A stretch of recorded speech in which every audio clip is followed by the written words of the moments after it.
stabilize your hand. Okay, enter softly. Good, that's enough. A little. Okay, and out. Good. Massage.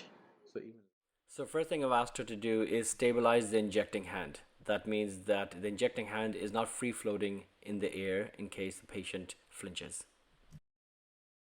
You can enter the skin in many different angles. This is one angle. It's more parallel to the skin. This way the needle will travel a few millimeters towards the site of injection, and it makes it much easier to enter the dermis and check your depth out this way, because there's a bit more travel to do, and you can easily get the tip, the bevel of the needle into the skin properly. Always make sure the bevel of the needle is facing up. And as you can see, injector's hand is a bit more perpendicular to the skin, which means they will travel less through the skin to get to the injection site, and hence the injections are right on the groove itself. The travel distance is very little, and if you look very closely at the syringe, you'll see the amount of filler being injected.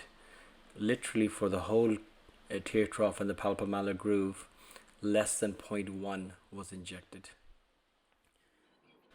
So when performing the same injections in the tear trough, you're closer to the eye, and it could be quite scary to do this. So make sure your hand is very stabilized, and only perform this if you can demonstrate this level of stability.